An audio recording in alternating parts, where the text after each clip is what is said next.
काव्या ने अपना ध्यान अगस्त्य के चेहरे से हटाया और खुद को समझाया कि वो वहां किसी और काम से गई थी। वो धीरे से बोली, अगर ऐसे ही चलता रहा तो मैं अनीशा से अपनी माँ का सामान कैसे वापस लूंगी। मैं इतनी जल्दी अनीशा से नहीं हार सकती। मुझे कुछ सोचना होगा। अपनी माँ का सामान वापस न मिलने की वजह से काव्या काफी परेशान थी। साथ ही साथ उसकी जो बेइज्जती अनीशा के घर के बाहर हुई थी वो उसे नहीं भूल पा रही थी। इतने में अचानक से ऑटो वाले ने कहा, उतरो मैडम, सेक्टर 6 आ गया। ऑटो वाले की आवाज से काव्या अपने ख्यालों से बाहर आई और ऑटो से उतरकर सीधा माया आंटी के घर के अंदर चली गई। दरअसल काव्या जब से इंडिया वापस आई थी वो माया आंटी के साथ ही रुकी हुई थी। माया काव्या को बचपन से ही जानती थी और उसे बिल्कुल माँ वाला प्यार देती थी।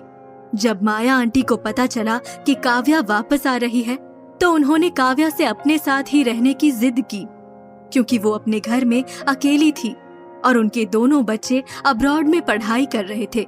जैसे ही काव्या माया आंटी के घर के अंदर आई, काव्या के चेहरे की मायूसी देखकर माया आंटी का दिल बैठ गया और उन्होंने काव्या की ओर बढ़ते हुए पूछा, तुम ठीक तो हो ना काव्या? क्या हुआ वहां पर? जैसे ही माया ने ये सवाल किया, काव्या अपना सिर पकड़कर बैठ गई और धीरे से बोली, 1 गिलास पानी मिलेगा आंटी? काव्या की भरी हुई आवाज सुनकर माया ने तुरंत कहा, हाँ हाँ बेटा, मैं बस अभी लेकर आई। जैसे ही माया ने काव्या को पानी लाकर दिया, पानी पीने के बाद माया ने फिर से पूछा, क्या हुआ काव्या? तेरी माँ का सामान तुझे वापस मिला या नहीं? क्या कहा उस अनीशा ने? माया के सवाल पर काव्या की आंखों से आंसू गिरने लगे। इससे पहले कि वो कुछ बोलती, तभी वहां पर काव्या को रोता देख पार्थ दौड़ते हुए आ गया और अपनी माँ से लिपटते हुए बोला, क्या हुआ मम्मा? आप रो क्यों रही हो? किसने मेरी मम्मा को अपसेट किया? पार्थ को अपने सामने देख काव्या सकपका गई और जल्दी से अपनी आंखों के आंसू पोंछते हुए बोली, कुछ नहीं बेटा, मम्मा की आंख में कुछ चला गया था। आर यू श्योर मम्मा? सब ठीक तो है ना? आपको पता है ना, आपका superhero is always there for you. कोई भी प्रॉब्लम हो सबसे पहले मुझे बताना। इतने नन्हे से बच्चे के मुंह से इतनी बड़ी बड़ी बातें सुनकर 2 पल के लिए काव्या अपना सारा गम भूल गई और अपने बेटे से बातें करने लगी। वहीं कुछ दूर खड़ी माया आंटी, जो पार्थ और काव्या के बीच की बातें सुन रही थी, मन ही मन सोचने लगी, न जाने उस अनीशा ने इसके साथ क्या किया होगा। इस बिन माँ की बच्ची की जिंदगी में जाने कितनी तकलीफ है। इतने सालों से देखती आ रही हूँ, उस अनीशा और उसकी माँ ने इसे हमेशा तड़पाया है। जहाँ माया आंटी मन ही मन काव्या को देखकर बेचैन हो रही थी, वहीं दूसरी तरफ काव्या अपने बेटे पार्थ को समझाने की कोशिश कर रही थी। इतने में ही मिनी वहाँ पर आ गई और जिद करते हुए बोली, मुझे आइसक्रीम खानी है मम्मा, चलो बाहर चलते हैं। बहुत रात हो गई है मिनी, अब हम बाहर नहीं जा सकते। आई प्रॉमिस, मैं कल तुम दोनों के लिए आइसक्रीम लेकर आऊंगी। काव्या ने मिनी को समझाने की कोशिश की, लेकिन मिनी बार बार जिद कर रही थी। तभी पार्थ ने कहा, मम्मा सही कह रही है मिनी, अब हमें सो जाना चाहिए। और वैसे भी मम्मा ने प्रॉमिस किया है ना, वो कल हमें आइसक्रीम जरूर खिलाएंगी। पार्थ ने मिनी को समझाया और अपनी बहन का हाथ पकड़कर सीधे कमरे में चला गया और मन में सोचने लगा, मुझे पता है मम्मा, आप इस वक्त किसी बात को लेकर परेशान हो और मैं उस बात को जान कर रहूंगा। पार्थ था तो महज 4 साल का, लेकिन वो काफी समझदार था और हमेशा सिचुएशन को समझने की कोशिश करता था। शायद अपनी माँ की परेशानियां देखकर पार्थ के अंदर मैच्योरिटी कुछ ज्यादा ही पहले आ गई थी। पार्थ और मिनी के वहाँ से जाते ही काव्या खुद को रोक नहीं पाई और बिलख कर रोते हुए जमीन पर बैठ गई। उसको इस हालत में देखकर माया भागती हुई उसके पास आई और उसे अपनी गोद में समेटते हुए बोली, क्या हुआ काव्या? सब ठीक तो है ना बेटा? तेरी ये हालत देखकर मेरा जी बैठा जा रहा है, बता ना क्या हुआ है? माया के सवालों पर काव्या ने सिसकते हुए कहा, अनीशा ने माँ का सामान देने से मना कर दिया आंटी। उसने मुझे बहुत जलील किया। इतना कहते हुए काव्या ने माया को अपनी सारी आप बीती बताई। सारी बातें जानने के बाद माया ने काव्या को संभालते हुए कहा, मुझे पता था वो अनीशा इतनी आसानी से तुझे तेरी माँ का सामान नहीं देगी, इसीलिए मैं तुझे वहाँ जाने से मना कर रही थी बेटा। काव्या मुंह लटकाए बस रोए जा रही थी। माया ने प्यार से उसका सिर सहलाते हुए कहा, वो लोग इस लायक ही नहीं है कि उनसे बात तक की जाए। वो माँ बेटी पूरी जिंदगी तुझे रुलाते आए हैं और आज भी उन्होंने वही किया। भगवान उन्हें कभी माफ नहीं करेगा। माया आंटी की आंखों से भी आंसू बहने लगे थे। फिर काव्या ने खुद को संभाला और बोली, अब मैं क्या करूं आंटी, मुझे कुछ समझ नहीं आ रहा। मुझे मेरी माँ का सामान कैसे वापस मिलेगा? माया को भी काव्या की बात ने सोचने पर मजबूर कर दिया था।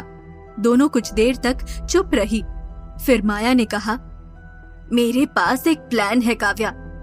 माया की बात सुनते ही काव्या की आंखों में भी एक उम्मीद दिखाई दी। कैसा प्लान आंटी?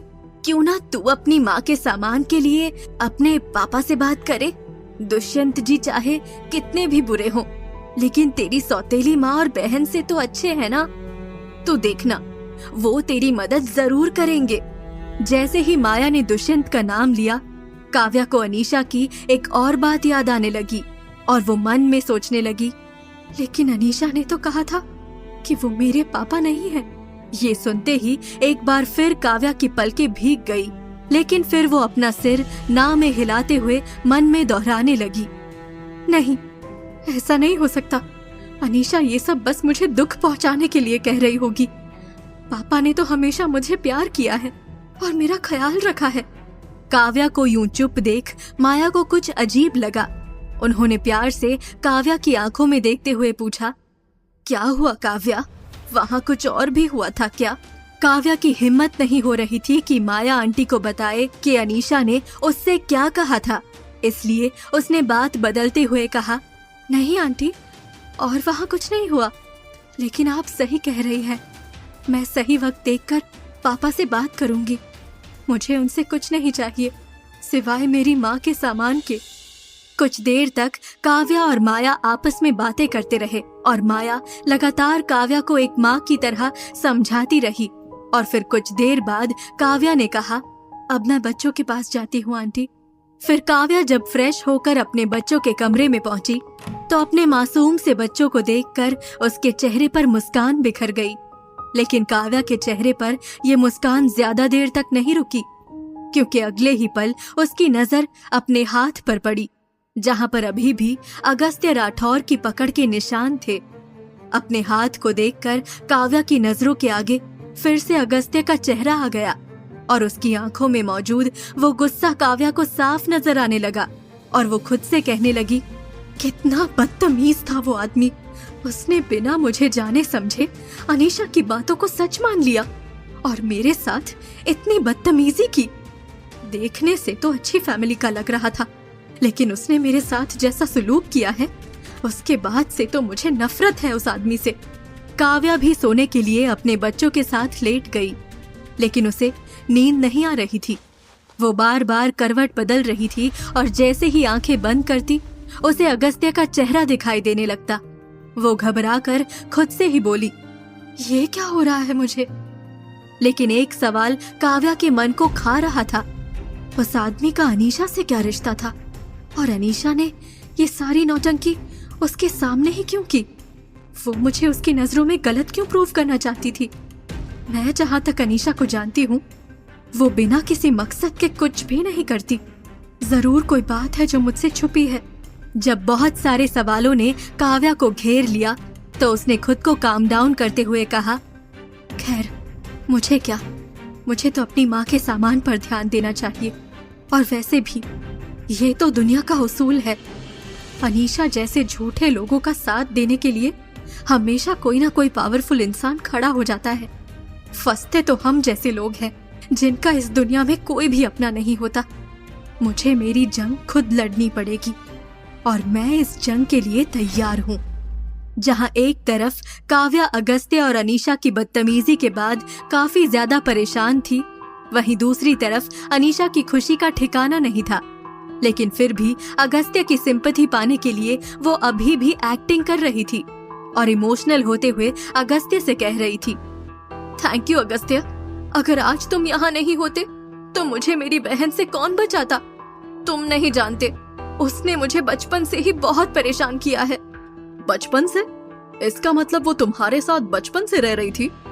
लेकिन पिछले 5 साल में तो वो मुझे नजर नहीं आई। इतने सालों से वो थी कहाँ? अगस्त्य के इस सवाल पर अनीशा घबरा गई और मन में सोचने लगी, हे भगवान, मैं सच में बहुत बेवकूफ हूँ, खुद ही गड़बड़ कर देती हूँ, अब क्या कहूँ।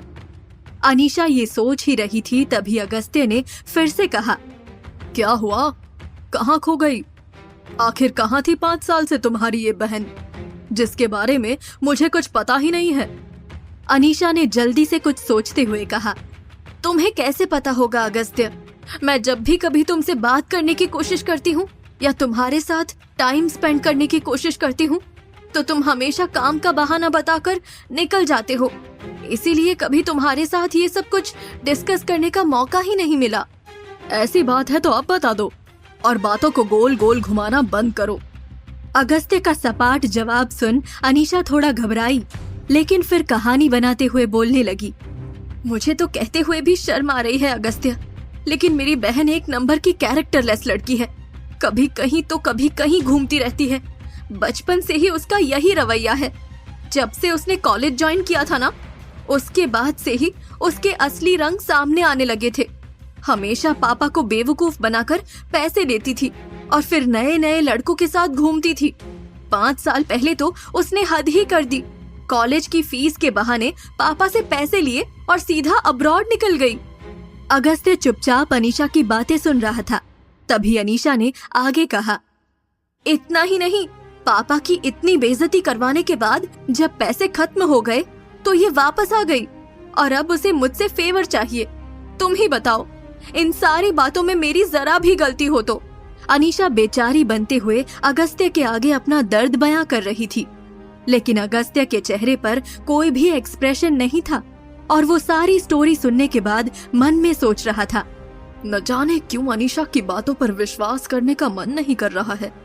अनीशा जैसा बता रही है, इतनी झूठी और मक्कार तो नहीं लगी मुझे वो लड़की। उसकी आंखों में एक सच्चाई थी।